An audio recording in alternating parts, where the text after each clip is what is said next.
Hello dear students, welcome to the soft কি।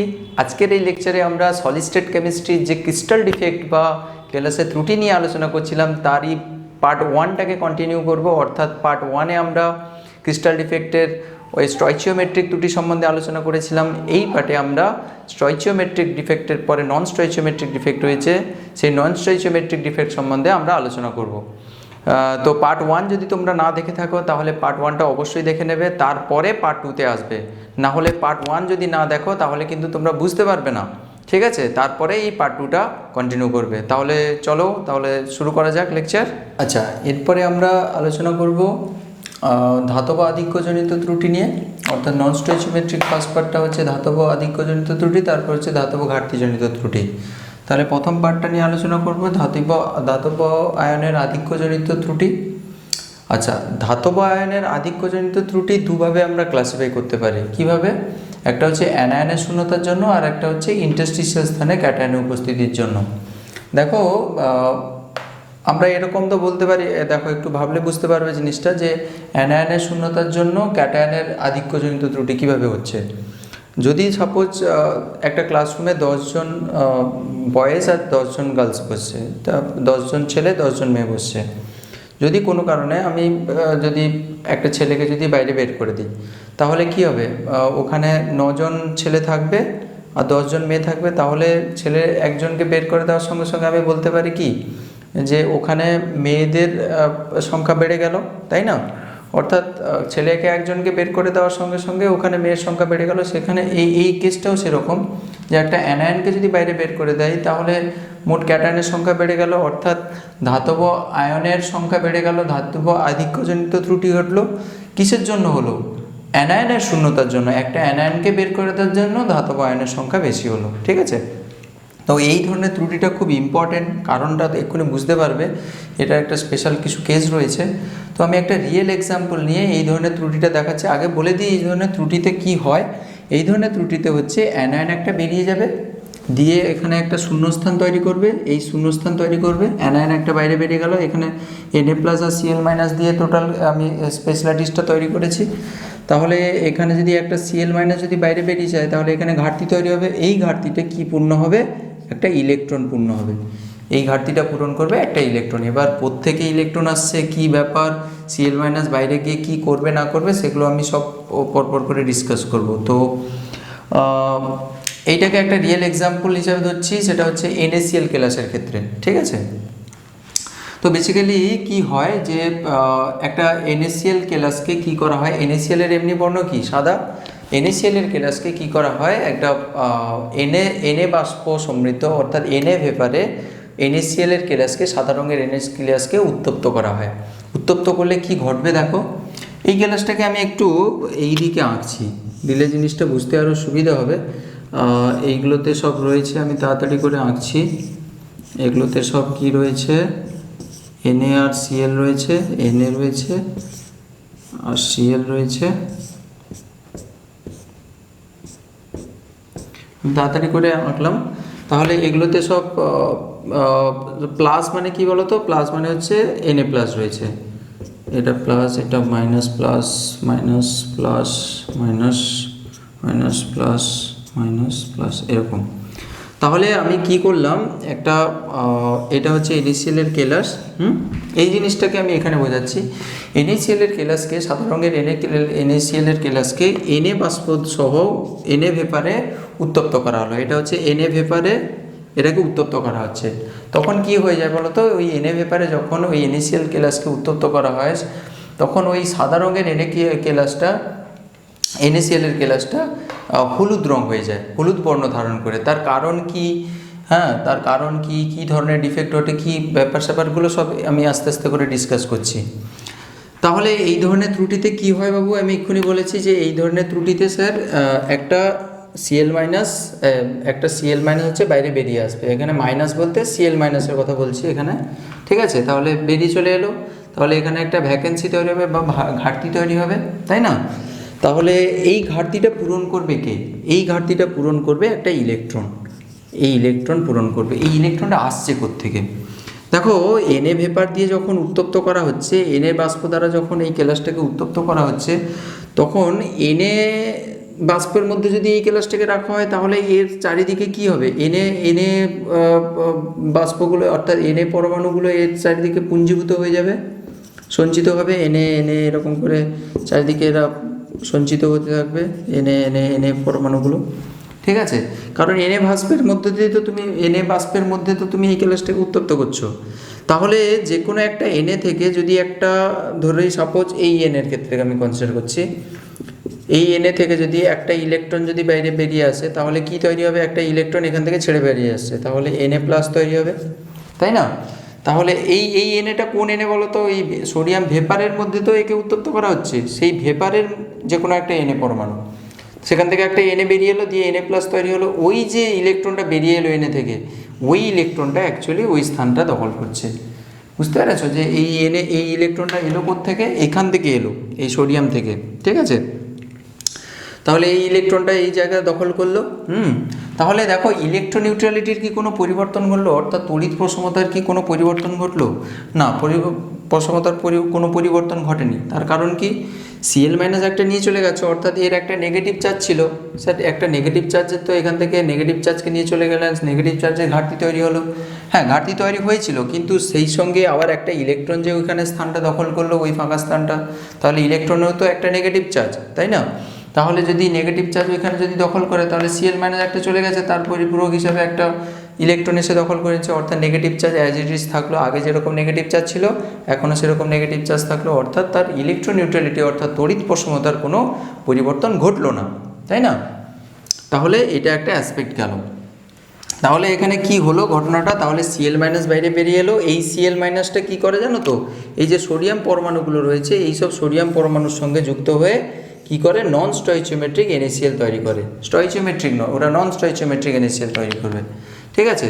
আর এই যে সিএল মাইনাসটা যে এখান থেকে যে বাইরে বেরিয়ে এলো, এটা ব্যাপন প্রক্রিয়ার মাধ্যমে হয়, হ্যাঁ, ব্যাপিত হয়, বলা হয় যে এই সিএল মাইনাসটা ব্যাপিত হয়ে সিএল মাইনাসটা ওই ল্যাটিস পয়েন্ট থেকে বাইরে বেরিয়ে আসে, ঠিক আছে? তো এই হচ্ছে মোটামুটি এই অ্যানায়নের শূন্যতার জন্য এই যে ত্রুটিটা দেখা যায়, এটা হচ্ছে NaCl দিয়ে আমি বোঝালাম।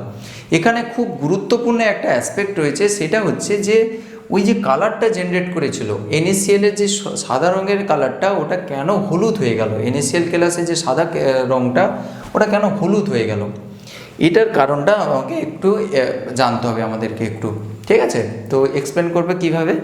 দেখো এটা একটা মুক্ত ইলেকট্রন, এরা কোত্থেকে এলো, ওই Na+ থেকে এসছে ইলেকট্রনটা এই স্থানে।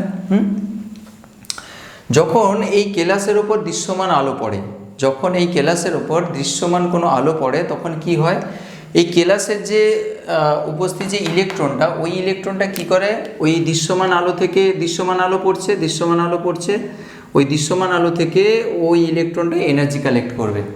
এনার্জি কালেক্ট করলে কি হবে, তোমরা জানো ভিভ জিওরের কালারগুলো এরকম করে VIBGYORP, পার্পল, ঠিক আছে? তাহলে ওই কেলাসের উপরে যদি দৃশ্যমান আলো পড়ে, তাহলে ওই ইলেকট্রনটা ওই দৃশ্যমান আলো থেকে শক্তি শোষণ করবে, দিয়ে শক্তি শোষণ করে সে উত্তেজিত অবস্থায় যাবে, এক্সাইটেড স্টেটে যাবে। ওই যখন এই যে ইলেকট্রনটা যখন শক্তি শোষণ করছে, যে রিজিয়ানে ও শক্তিটা শোষণ করবে, যে রিজিয়ানে শক্তি শোষণ করবে, ঠিক তার কমপ্লিমেন্টারি কালার হিসাবে এখানে ওই কেলাসটা হিসাবে দেখা দেবে, অর্থাৎ যে এনার্জি যে রিজিয়ানে ও এনার্জিটা অ্যাবজর্ব করবে মানে শোষণ করবে কে, ওই ইলেকট্রনটা, ঠিক তার কমপ্লিমেন্টারি বা পরিপূরক কালারটা ওই কেলাসটার দ্বারা বর্ণিত হবে, অর্থাৎ ওই কেলাসটার বর্ণ হবে ওই কমপ্লিমেন্টারি কালারটা। তোমরা জিনিসটা হয়তো বুঝতে পারছো না, আমি একটা এক্সাম্পল দিয়ে বোঝালে তোমরা জিনিসটা বুঝতে পারবে, কমপ্লিমেন্টারি বা পরিপূরক কালারটা কি বুঝতে পারবে। ধরো সাপোজ আমি ধরে নিলাম এই ইলেকট্রনটা এই গ্রিন রিজিয়ানে অ্যাবজর্ব করছে, গ্রিন রিজিয়ানের অঞ্চল থেকে, গ্রিন রিজিয়ান থেকে ও এনার্জি নিয়ে ও এক্সাইটেড স্টেটে চলে গেল। তাহলে গ্রিন রিজিয়ানে যদি শক্তিটা শোষিত হয়, এটা হচ্ছে গ্রিন রিজিয়ান, এর কমপ্লিমেন্টারি বা পরিপূরক কালার হচ্ছে তার উল্টো দিকে, ঠিক এইটা, এর উল্টো, এই পরিপূরক হচ্ছে এইটা, এর পরিপূরক এটা, এর পরিপূরক এটা। তাহলে এই রিজিয়ানে যদি শক্তিটা শোষণ করে, তাহলে কালার দেখাবে কি, পার্পল দেখাবে, ঠিক আছে? তাহলে NaCl এর ক্ষেত্রে কি হচ্ছে, NaCl হলুদ দেখায়, এই কালারটা আমরা দেখতে পাই। তাহলে নিশ্চয়ই এই ভায়োলেট রিজিয়নে সে অ্যাবজর্ব করেছে। তাহলে দৃশ্যমান আলো থেকে, দৃশ্যমান আলোর ভায়োলেট রিজিয়ন বা বেগুনি রিজিয়ন থেকে সে এনার্জিটা অ্যাবজর্ব করেছে, তার ফলে সে কমপ্লিমেন্টারি কালার বা পরিপূরক রং হিসেবে সে ইয়েলো কালার দেখাচ্ছে ক্রিস্টালের কালারটা। ঠিক আছে, বুঝতে পেরেছো? এই জন্য হচ্ছে এখানে NaCl এর সাদা যে কেলাসটা ওটা হলুদ বর্ণ হয়ে যাচ্ছে। এটা একটা কনসেপচুয়াল কোয়েশ্চেন, ঠিক আছে, এটাকে একটু খেয়াল রাখবে। তো এটা ছিল মোটামুটি সোডিয়াম ক্লেসের কেসটা। আচ্ছা হ্যাঁ, আরেকটা যেটা আমি বলতে ভুলে গেলাম সেটা হচ্ছে যে এই যে সেন্টারটা যেখানে অ্যানায়নের ঘাটতি তৈরি হয়েছিল, এই যে সেন্টারটা, এই সেন্টারে অ্যানায়নের ঘাটতি তৈরি হয়েছিল, এই সেন্টারটাকে বলা হচ্ছে এপ সেন্টার। এপ কেন বলা হচ্ছে? এপ বলতে ফারবি, জার্মান শব্দ ফারবি থেকে এসছে। ফারবি কথার অর্থ হলো কালার। যেহেতু এই সেন্টারের ফলে, এই সেন্টারে ইলেকট্রনটা অকুপেশনের ফলে, এটা এক্সাইটেড স্টেটে যাওয়ার ফলে বা উত্তেজিত অবস্থায় যাওয়ার ফলে এখানে কালার জেনারেট হচ্ছে, তাই এই সেন্টারটাকে এফ সেন্টার বলা হয়, ঠিক আছে, বা ফারবি সেন্টার বলা হয়। তাহলে এইখানে তোমার পরীক্ষায় কোশ্চেন আসে যে NaCl-কে Na বাষ্প দ্বারা উত্তপ্ত করা হলো, NaCl এর সাদা বর্ণের কেলাস হলুদ হয়ে গেল, এর কারণ কি, কোন ধরনের ত্রুটির জন্য এই কেসটা ঘটে?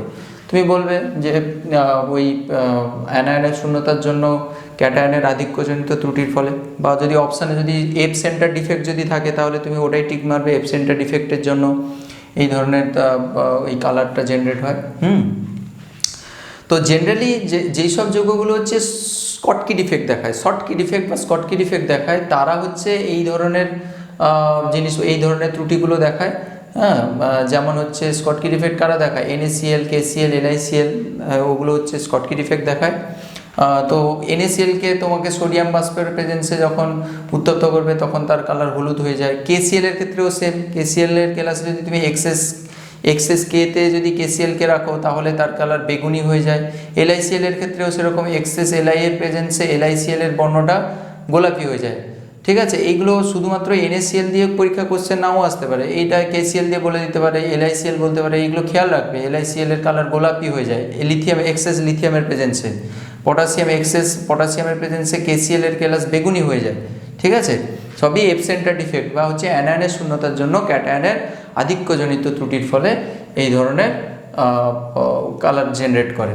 ঠিক আছে, তো এটা গেল ধাতব আধিক্যজনিত ত্রুটি। আরেকটা রয়েছে ইন্টারস্টিশিয়াল স্থানে ক্যাটায়নের উপস্থিতির জন্য ত্রুটি। তো ওটা নিয়ে আমরা একটু ডিসকাস করবো এবার। তো এগুলো সব রিয়েল এক্সাম্পল দিয়ে আমি দেখাবো। প্রথমে একটু বেসিক জিনিসটা বলে দিই যে ত্রুটিটা কী জিনিস, তারপরে একটা রিয়েল এক্সাম্পল, এখানে জিঙ্ক অক্সাইডের এক্সাম্পল দিয়ে আমরা জিনিসটা এক্সপ্লেন করব। কোনটা বলো তো? এইটার কথা বলছি, এইটা। এর ক্ষেত্রে তাহলে স্কটকির যৌগগুলো হচ্ছে এই ধরনের ত্রুটি দেখায়, এটা হচ্ছে ফ্র্যাঙ্কেলের যারা ত্রুটি দেখায় তারা এই ধরনের ত্রুটিগুলো দেখাবে ইন্টারস্টিশিয়াল ক্যাটায়নের উপস্থিতির জন্য। তাহলে ইন্টারস্টিশিয়াল স্থানে ক্যাটায়নের উপস্থিতির জন্য এক্সেস, তাহলে ক্যাটায়নের সৃষ্টি হবে, এখানে এক্সেস ক্যাটায়ন কেলাসে তৈরি হবে, ফলে ধাতব আধিক্যজনিত ত্রুটি হবে এখানেও।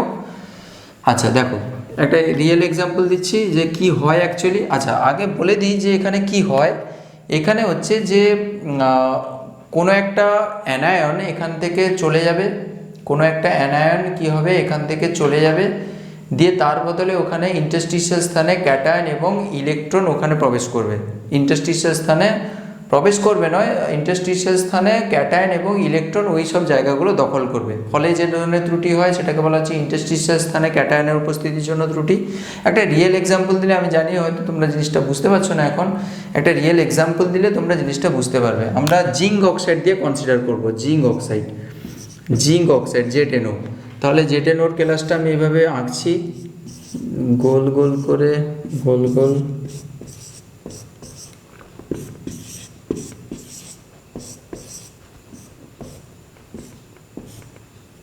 ছোট বড় কোনো ব্যাপার নয়, এগুলো সবই একই রকম সাইজের হবে। তাড়াতাড়ি আঁকছি তাই এরকম মনে হচ্ছে। তাহলে এটা যদি বলি জিঙ্ক 2+, এটা হবে O2-, এটা জিঙ্ক 2+, এরকম অল্টারনেট করে থাকবে আর কি। এটা হচ্ছে O2-, এটা হচ্ছে জিঙ্ক 2+, এটা হচ্ছে O2-, এরকম করে জিঙ্ক 2+, O2-, জিঙ্ক 2+, এরকম করে রয়েছে। আমি ছোট একটা জায়গায় এঁকেছি, এরকম করে পুরোপুরি অনেকটা ডিস্টেন্স অবধি এরকম অ্যারেঞ্জমেন্টটা থাকতে পারে। তো এখানে বেসিক্যালি কি হয়, এখানে কি হয় যে একটা অক্সাইড এখান থেকে oxygen O2 minus oxide ion এখান থেকে বাইরে বেরিয়ে যাবে, ল্যাটিস থেকে বেরিয়ে যাবে। তাহলে যদি এটা যদি চলে যায় O2 মাইনাস যদি এখানে চলে আসে, O2 মাইনাস যদি চলে আসে, তুমি বলবে স্যার তাহলে এখানে তো দুটো চার্জের ঘাটতি তৈরি হলো, দুটো নেগেটিভ চার্জের ঘাটতি তৈরি হলো, তাই নয় কি? O2 মাইনাস ছিল তো, কিন্তু যাওয়ার আগে কি হয়, ও দুটো ইলেকট্রন ছেড়ে দিয়ে চলে আসে। এই যে দুটো ইলেকট্রন রয়েছে ও এর উপরে দুটো ইলেকট্রন, এই দুটো ইলেকট্রন এখানে ছেড়ে দিয়ে চলে আসে। তাহলে যদি ছেড়ে দিয়ে চলে আসে তখন এ কী হিসাবে বেরিয়ে আসবে? অক্সিজেন হিসাবে বেরিয়ে আসবে, O2 হিসাবে বেরিয়ে আসবে, হাফ O2 হিসাবে বেরিয়ে আসবে। অ্যাকচুয়ালি বিভাজনটা এইভাবে হয়, দেখো জিঙ্ক অক্সাইড থেকে হয় কি Zn2 plus plus half O2 plus দুটো ইলেকট্রন, দেখো এই জিনিসটাই হয়, ঠিক আছে। তাহলে যদি ওই O2 মাইনাসকে পার্টিকুলারলি আমি যদি ভেঙে একটু দেখাই, O2 মাইনাস কী করে, দুটো ইলেকট্রন ছেড়ে দেয়। তাহলে O2 মাইনাস কী করে, দুটো ইলেকট্রন ছেড়ে দেয় দিয়ে হাফ O2তে পরিণত হয়, যেটা এটা ওভারঅল রিয়াকশান লিখেছি, এখানে পার্ট করে আমি দেখাচ্ছি আর কি। O2 মাইনাসের ক্ষেত্রে এই যে দুটো ইলেকট্রন ছেড়ে দিল, এই দুটো ইলেকট্রন এখানে আসে, তাহলে আর বাকি হাফ O2, এই যে হাফ O2 এইটা, ঠিক আছে, এইভাবে দেখানো হয়েছে। তাহলে চলে এলো কি, অ্যানায়ন চলে এলো, অ্যানায়ন চলে গিয়ে ওখানে দুটো ইলেকট্রন রেখে দিয়ে এলো। তাহলে ইলেকট্রন নিউট্রালিটির কোনো পরিবর্তন ঘটলো না, অর্থাৎ তড়িৎ প্রসমতা কিন্তু অ্যাজ ইট ইজ থাকলো, তড়িৎ প্রসমতার কোনো পরিবর্তন ঘটলো না, কারণ নেগেটিভ চার্জ যেরকম দুটো চলে গেছে সেরকম দুটো ইলেকট্রনকে রেখেই দিয়েছে, ঠিক আছে। আচ্ছা, যদি এরকম অ্যানায়ন যদি চলে যায় তাহলে দেখো এখানে ধাতব কেলাসে তাহলে কি এক্সেস ক্যাটায়ন তৈরি হয়েছে, তাই না? এবার এই এক্সেস ক্যাটায়নগুলো কি করে, এক্সেস ক্যাটায়নগুলো এই ইন্টারস্টিশিয়াল স্থানে অবস্থান করতে পারে, মানে জিঙ্ক 2 প্লাসগুলো এই ইন্টারস্টিশিয়াল স্থানে থাকতে পারে। তার সঙ্গে যে ইলেকট্রনগুলো ওখানে ছিল যে ছেড়ে গেল, সেই ইলেকট্রনগুলো এই স্থানগুলোতে দখল করতে পারে, ইন্টারস্টিশিয়াল স্থানগুলোতে এই ইলেকট্রনগুলোও আসতে পারে, এরাও দখল করতে পারে, ইন্টারস্টিশিয়াল স্থানগুলোতেও এই ইলেকট্রনগুলো দখল করতে পারে। অর্থাৎ এই টোটাল জিঙ্ক অক্সাইডের কেলাসে তাহলে ফ্রি ইলেকট্রনও থাকতে পারে ইন্টারস্টিশিয়াল স্থানে, দেখো ফ্রি ইলেকট্রন আছে, আর জিঙ্ক 2 প্লাসও ইন্টারস্টিশিয়াল স্থানে রয়েছে, তাই না? এই ধরনের যে ত্রুটি ঘটলো, এই ধরনের ত্রুটিকে বলা হচ্ছে ইন্টারস্টিশিয়াল স্থানে ক্যাটায়নের উপস্থিতির জন্য ধাতব আধিক্যজনিত ত্রুটি। ধাতব আধিক্যজনিত ত্রুটি কেন, বুঝতে পেরেছো তো? ধাতব আয়নিত আধিক্য ঘটলো কারণ অক্সাইড আয়ন মানে অ্যানায়ন এখান থেকে পেরিয়ে চলে গেছে, তাহলে এক্সেস এখানে ক্যাটায়ন রয়েছে, সুতরাং আমরা বলতে পারি যে এটা ধাতব আধিক্যজনিত ত্রুটি, ঠিক আছে। তো এখানে আরেকটা কোশ্চেন, একটু বিবেচনার ব্যাপার রয়েছে, সেটা হচ্ছে যে এই জিঙ্ক অক্সাইডের কালার হচ্ছে জেনারেলি হচ্ছে হোয়াইট, এই জিঙ্ক অক্সাইডের কালার হচ্ছে হোয়াইট, এটা রং হচ্ছে সাদা, কিন্তু একে যদি উত্তপ্ত করে দাও, এই জিঙ্ক অক্সাইডটাকে যদি উত্তপ্ত করে দাও, তাহলে কি হয়, এর কালারটা কি হয়ে যায়, এই সাদা থেকে হলুদ হয়ে যায়। এটা খুব একটা ইম্পর্টেন্ট কোয়েশ্চেন, পরীক্ষায় কখনো জিজ্ঞাসা করতে পারে যে কেন ওই জিঙ্ক অক্সাইডের সাদা কালারের জিঙ্ক অক্সাইডকে উত্তপ্ত করলে ওর কালার হলুদ হয়ে যায়। তার রিজনটা একই রকম, সেই ওই যে ইলেকট্রনটা, যে মুক্ত ইলেকট্রনগুলো যে ছেড়ে দিয়ে গেছে, ওই ইলেকট্রনগুলো এক্সাইটেড স্টেটে যায়, এবার যে রিজনে এনার্জি অ্যাবজর্ব করে তার কমপ্লিমেন্টারি কালার শো করে, ঠিক আছে, এর কালারও সেই একই রকমের এক্সপ্লেনেশন হবে, ঠিক আছে। আর একটা এখানে অ্যাসপেক্ট রয়েছে যে তাহলে জিঙ্ক অক্সাইড হলুদ হয়, এটা হচ্ছে এই ত্রুটির ফলে। আর একটা হচ্ছে এন টাইপ অর্ধপরিবাহী, যারা হচ্ছে এন টাইপ অর্ধপরিবাহী কেলাস তৈরি করে তাদের ক্ষেত্রে এই ধরনের ত্রুটি দেখা যায়। কারণ কি, এন টাইপ কেলাস আমরা যখন সেমিকন্ডাক্টর পড়াবো বা অর্ধপরিবাহী যখন পড়াবো, এন টাইপের ক্ষেত্রে কি হয়, এক্সেস ইলেকট্রন থাকবে কেলাসের মধ্যে, তবে কি এন টাইপ সেমিকন্ডাক্টর তৈরি হবে। এক্ষেত্রে দেখো এক্সেস ইলেকট্রন ছেড়ে দিয়ে চলে যাচ্ছে, তাহলে এক্সেস যদি ইলেকট্রন থাকে, তাই এই ধরনের কেলাসগুলো এন টাইপের সেমিকন্ডাক্টর তৈরি করতে পারবে, ঠিক আছে। তো এটা ছিল মোটামুটি ধাতব আধিক্যজনিত ত্রুটির দুটো ভাগ, ঠিক আছে, পুরোপুরি ডিসকাস করা হলো। তো এরপরে রয়েছে ধাতব ঘাটতিজনিত ত্রুটি আর ইম্পিউরিটি ডিফেক্ট বা অশুদ্ধজনিত ত্রুটি, এই দুটো করলেই মোটামুটি টপিকটা কমপ্লিট হবে, ঠিক আছে। তো দেখো আমি এই পোর্শনটা আবার মুছে দিয়ে ওইগুলো এবার লিখে দেবো এখানে, ঠিক আছে। আচ্ছা, এরপরে আমরা ডিসকাস করব যে ধাতব ঘাটতিজনিত ত্রুটি। এই দুটির তেমন কোনো ক্লাসিফিকেশান নেই, একটাই পোর্শন রয়েছে। এ ধরনের ত্রুটিতে কি হয় দেখো, এই ধরনের ত্রুটিতে কি হয় যে কোনো একটা ধাতব আয়ন ধাতব আয়ন কেলাসের তার নিজস্ব ল্যাটিস পয়েন্ট থেকে ও বাইরে বেরিয়ে চলে যাবে। তাহলে এম প্লাসটা বাইরে বেরিয়ে চলে এলো। তাহলে এখানে দেখো ঘাটতি তৈরি হলো ক্যাটায়নের, অর্থাৎ একটা পজিটিভ চার্জের ঘাটতি তৈরি হলো। এই পজিটিভ চার্জটাকে যে ঘাটতি তৈরি হলো, ইলেকট্রোনিউট্রালিটি অর্থাৎ তড়িৎ প্রসমতা রক্ষা করতে হলে তোমাকে কেলাসে আর একটা পজিটিভ চার্জ দরকার। কারণ কি, ক্যাটায়ন একটা বেরিয়ে গেল মানে কি পজিটিভ চার্জ বেরিয়ে গেল, তাই না?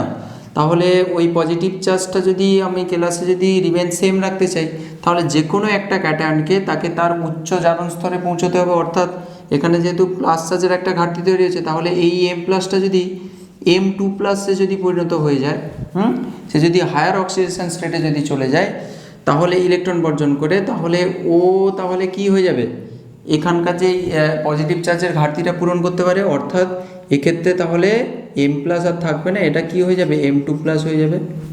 বোঝা গেল? তাহলে দেখো একটা পজিটিভ চার্জের ঘাটতি তৈরি হয়েছিল, সেটা ব্যালেন্স করলো কি দিয়ে, অন্য একটা এম প্লাস কী করলো, M2 প্লাসে পরিণত হয়ে ওই পজিটিভ চার্জের ঘাটতিটাকে ব্যালেন্স করলো। ঠিক আছে, এই ধরনের ত্রুটিকে বলা হচ্ছে ধাতব ঘাটতিজনিত ত্রুটি। একটা রিয়েল এক্সাম্পল দেখালে তোমরা বুঝতে পারবে। এইটা ধরে নিলাম রিয়েল এক্সাম্পল হিসাবে, FeO কেলাসকে ধরে নিলাম, আয়রন অক্সাইড।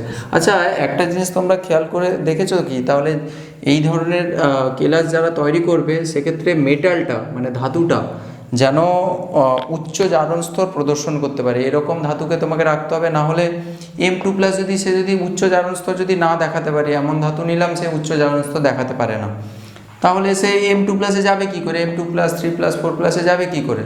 তাহলে তোমাকে এমন ধাতু নিতে হবে যে হচ্ছে উচ্চ জারণ স্তর প্রদর্শন করে, যেরকম আয়রন। ঠিক আছে, তাহলে এই M প্লাসগুলোকে তুমি আয়রন 2 প্লাস হিসেবে কনসিডার করতে পারো, ক্যাটায়ন হিসেবে এখানে আয়রন 2 প্লাস, আর X মাইনাস হিসেবে O2 মাইনাস রয়েছে, এগুলো সব আয়রন 2 প্লাস রয়েছে। ঠিক আছে, আর এগুলো সব O2 মাইনাস রয়েছে, ওগুলো তোমরা একটু বুঝে নাও। তাহলে যদি এখান থেকে একটা M2 প্লাস মানে হচ্ছে Fe2 প্লাস যদি চলে যায়, তাহলে দুটো পজিটিভ চার্জের ঘাটতি তৈরি হবে, তাই না? তাহলে দুটো পজিটিভ চার্জের যদি ঘাটতি তৈরি হয়, তখন কি হয়, দুটো আয়রন 2 প্লাস আয়রন 3 প্লাসে পরিণত হয়। তাহলে এ আয়রন 3 প্লাস হলো, আর যদি এ আয়রন 3 প্লাস হয়ে যায়, 2 প্লাস ছিল 3 প্লাস হয়ে গেল। তাহলে দুটো দেখো, এখানে একটা এক্সট্রা প্লাস চার্জ তৈরি হলো, এখানে একটা এক্সট্রা প্লাস চার্জ তৈরি হলো। তাহলে এখানে যে টোটাল 2 যে পজিটিভ চার্জের ঘাটতি তৈরি হয়েছিল এই Fe2 প্লাস বেরিয়ে যাওয়ার জন্য, সেই দুটো পজিটিভ চার্জের ঘাটতি পূরণ কে করবে, এই যে 3 প্লাসের একটা প্লাস চার্জ, এখানে 3 প্লাসের একটা প্লাস চার্জ, তাহলে দুটো প্লাস প্লাস মিলে টোটাল 2 প্লাস এখানে চার্জটাকে ব্যালেন্স করলো। তাহলে তড়িৎ প্রসমতাও এখানে বজায় থাকছে। ঠিক আছে, এই সব জিনিসগুলো একটু খেয়াল রাখবে। এই যে তড়িৎ প্রসমতার ব্যাপারটা দেখো, আমরা যতগুলো ত্রুটি পড়লাম, প্রথম থেকে যতগুলো ত্রুটি পড়লাম, সবার ক্ষেত্রে কিন্তু তড়িৎ প্রসমতা মেনটেন করছে, তড়িৎ প্রসমতা সবার ক্ষেত্রে বজায় থাকছে। এটা তো সিম্পল ব্যাপার, মানে এটা তো যখন খুশি জিজ্ঞাসা করলে তুমি সবসময় বলবে যে তড়িৎ প্রসমতা সবার ক্ষেত্রে একই থাকছে, অর্থাৎ মেনটেন করছে, তাই না? তো এইভাবে এই ধরনের ত্রুটিটা সৃষ্টি হলো আর কি। ঠিক আছে, তো এখানে আয়রন আর অক্সিজেনের এখানে রেশিও যেরকম Fe1O1 ছিল, এখানে আর সেটা থাকলো না। এখানে কি হলো, Fe আর ওর সংখ্যা তো কমে গেছে, তখন FeO এখানে Fe ওই কত 0.93 বা এরকম কিছু একটা হয়, মোটামুটি আর 1 থাকবে না, একের থেকে কমে যাবে, 0.92 থেকে 94 বা 6-এর মধ্যবর্তী জায়গায় থাকে, এরকম দশমিকে ফ্র্যাকশানে চলে যাবে। তাহলে এটা একটা নন স্টয়চিওমেট্রিক কম্পাউন্ড তৈরি হলো, নন স্টয়চিওমেট্রিক একটা যৌগ তৈরি হলো, কেলাস তৈরি হলো। তো এইটা হচ্ছে ধাতব ঘাটতিজনিত ত্রুটি।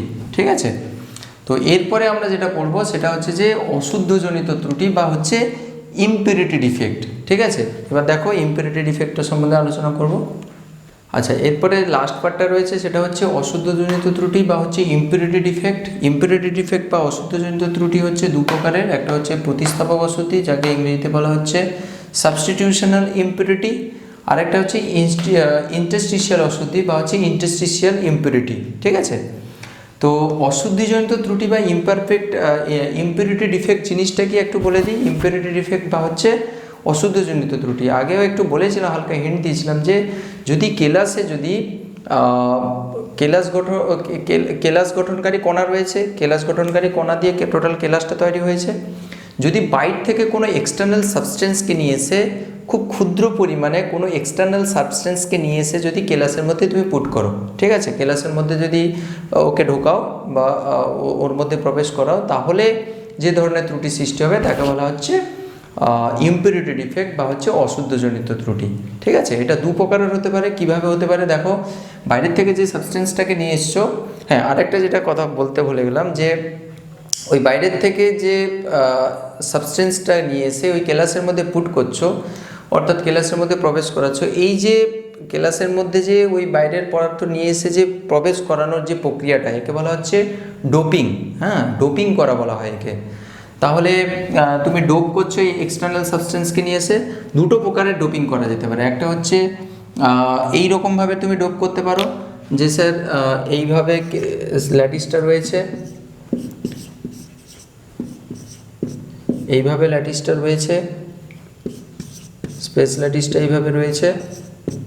তুমি কি করছো, বাইরের যে এক্সটার্নাল ইম্পিউর যে সাবস্টেন্সটাকে তুমি ডোপ করছো এইভাবে, যে বাইরের যে সাবস্টেন্সটাকে তুমি নিয়ে আসছো, ওই সাবস্টেন্সটাকে কি করছো, জাস্ট এইখানে যে স্পেস ল্যাটিস পয়েন্টের যে কণাটা ছিল বা যে আয়নটা ছিল, তাকে জাস্ট রিপ্লেস করে দিচ্ছ কি দিয়ে, বাইরের যেটা নিয়ে এসছো ওটা দিয়ে, অর্থাৎ ওকে দিয়ে ওকে প্রতিস্থাপিত করে দিচ্ছ। এটাকে নিয়ে এসে ওখানে ঢোকালে, আর যেটা ছিল তাকে বাইরে বের করে দিয়েছো, যেটা ছিল তাকে বাইরে বের করে দিয়ে বাইরের লোকটাকে নিয়ে এসে ওখানে ঢোকালে, তাহলে প্রতিস্থাপিত করলে বেসিক্যালি এখানে, এই জন্য একে বলা হচ্ছে প্রতিস্থাপক অশুদ্ধি বা হচ্ছে সাবস্টিটিউশনাল ইম্পিউরিটি। তাহলে এর ফলে যে জিনিসটা তৈরি হচ্ছে, যে কঠিন পদার্থ তৈরি হচ্ছে, যে ইম্পিউর ক্রিস্টালটা তৈরি হচ্ছে, তাকে বলা হচ্ছে সাবস্টিটিউশনাল সলিড সলিউশন বা হচ্ছে প্রতিস্থাপিত কঠিন দ্রবণ বলা হচ্ছে, সাবস্টিটিউশনাল সলিড সলিউশন বলা হচ্ছে। তার উদাহরণ একটা রিয়েল এক্সাম্পল দেখো, NaCl কেলাসে তুমি যদি SrCl2 যদি ডোপ করো, তাহলে SrCl2 হচ্ছে এখানে অশুদ্ধ হিসাবে কাজ করছে। তাহলে NaCl এ তুমি যদি NaCl গলিত NaCl এ যদি কিছু পরিমাণ SrCl2 যোগ করো, অশুদ্ধ হিসাবে যোগ করো বলতে ডোপিং করো, তাহলে কি হয়, ওই NaCl এর কেলাসে কি হয়, যদি এগুলোতে Na+ রয়েছে, Na+কে আমি শুধু প্লাস দিয়ে লিখছি, minus plus plus minus plus minus plus plus minus plus, তাহলে তুমি SrCl2কে ঢোকাচ্ছ এর মধ্যে, তাহলে এই প্লাসের জায়গায় তুমি কি করছো, SrCl2 ভাঙলে কি হবে, Sr2 plus plus 2Cl minus, আর NaCl ভাঙলে Na+Cl মাইনাস, এগুলো হচ্ছে সেই Na+ আর Cl মাইনাস। তাহলে দেখো, একটা Sr2+কে তুমি যদি Sr2+কে তুমি যদি ওই Na+ এর জায়গায় যদি ডোপ করে দাও, কারণ এটা প্রতিস্থাপক অশুদ্ধি, প্রতিস্থাপিত করবে ওখানে, তাহলে দেখো একটা পজিটিভ চার্জ ছিল, মন দিয়ে খেয়াল করে দেখবে এখানে একটা পজিটিভ চার্জ ছিল, তাহলে এই পজিটিভ চার্জে গিয়ে কে ঢুকলো, Sr2+ ঢুকলো এখানে, তাহলে এখানে গেল কি Sr2+, তাহলে একটা চার্জ ছিল, একটা পজিটিভ চার্জ ছিল আগে, এখন গেল কটা পজিটিভ চার্জ, দুটো পজিটিভ চার্জ, তাহলে একটা পজিটিভ চার্জ এক্সেস তৈরি হলো না, তাহলে তার জন্য তোমাকে কি করতে হবে, আর একটা Na+কে ওখান থেকে বের করে দিতে হবে, একটা Na+কে এখান থেকে বের করে দিতে হবে, তাই না? কারণ কি, Na+কে বের করলে দেখো এখানে Na+ ছিল, একটা পজিটিভ চার্জ ছিল, সেটাকে বের করে দেওয়া হয়েছে, তার বদলে Sr2কে ঢোকানো হয়েছে, Sr2+-এর দুটো পজিটিভ চার্জ রয়েছে, তাহলে আগে একটা পজিটিভ চার্জ ছিল, তুমি দুটো নিয়ে এসে পজিটিভ চার্জ ঢোকাচ্ছ, তাহলে আরও তো একটা এক্সেস পজিটিভ চার্জ থেকে যাচ্ছে। এর জন্য যেহেতু এক্সেস একটা পজিটিভ চার্জ থেকে যাচ্ছে, তার জন্য চার্জটাকে ব্যালেন্স করার জন্য তুমি একটা Na+কে ওখান থেকে বের করে দিলে দেখো আগে একটা Na+ গেছে এখান থেকে, তার জন্য একটা পজিটিভ চার্জের ঘাটতি হয়েছে, আর একটা Na+ আবার পরে বের করলে, তাহলে দুটো পজিটিভ চার্জের ঘাটতি তৈরি হলো, দুটো পজিটিভ চার্জের ঘাটতি একটা Sr2+ এসে পূরণ করছে। তাহলে আমি বলতে পারি যে একটা Sr2+ ঢুকলে টোটাল একটা এরকম Na+ এর ঘাটতি তৈরি হবে, তাহলে যতগুলো Sr2+ ঢুকবে, আয়ন ঢুকবে, ততগুলো Na+ এর ঘাটতি তৈরি হবে। ঠিক আছে, তাহলে এটা হচ্ছে প্রতিস্থাপক ত্রুটি হলো, প্রতিস্থাপক অশুদ্ধি বা হচ্ছে সাবস্টিটিউশনালের জন্য এই ধরনের ত্রুটি হলো। লাস্ট হচ্ছে যে ইন্টারস্টিশিয়াল অশুদ্ধি, এক্ষেত্রে কি হবে, ইন্টারস্টিশিয়াল স্থানে অন্য কোনো ইম্পিউর সাবস্টেন্সকে অ্যাড করা হবে, ইন্টারস্টিশিয়াল স্থানে অন্য কোনো ইম্পিউর সাবস্টেন্সকে অ্যাড করা হবে। কিভাবে করা হবে দেখো, তাহলে এগুলো হচ্ছে ইন্টারস্টিশিয়াল স্থান, এইসব ইন্টারস্টিশিয়াল স্থান, এগুলো হচ্ছে ইন্টারস্টিশিয়াল স্থান। তাহলে বাইর থেকে যে অশুদ্ধিটাকে যোগ করবে সেই অশুদ্ধিটা কি এই ইন্টারস্টিশিয়াল স্থানে এসে যুক্ত হবে, এই ইন্টারস্টিশিয়াল স্থানে এসে যুক্ত হবে। তার উদাহরণ হচ্ছে স্টিল। স্টিলের ক্ষেত্রে কি হয়, আয়রনের কেলাস থেকে আয়রনের কেলাসে কি যুক্ত হয়, ইম্পিওর সাবস্টেন্স হিসাবে কার্বনকে যোগ করা হয়। কার্বন ওখানে যুক্ত হয়ে ইন্টারস্টিশিয়াল স্থানে ওই অশুদ্ধ কার্বন এখানে যুক্ত থাকে, এগুলো সব যোগ হয় ইম্পিওর সাবস্টেন্স হিসাবে, এখানে কার্বন থাকে। তাহলে কার্বন ওখানে ইন্টারস্টিশিয়াল স্থানে যোগ হয়ে কি তৈরি করে, স্টিল তৈরি করে। তাহলে এই স্টিল হচ্ছে একটা ইন্টারস্টিশিয়াল জনিত ত্রুটির উদাহরণ। ঠিক আছে, তো মোটামুটি আজকে এই ক্লাসের ত্রুটির পুরো টপিকটাই আমরা ডিসকাস করে দিলাম। হ্যাঁ, ক্লাসের ত্রুটির পুরো ঘটনাটাই আমরা আজকে ডিসকাস করলাম। তো এখান থেকে মোটামুটি শর্ট কোয়েশ্চেন আসে।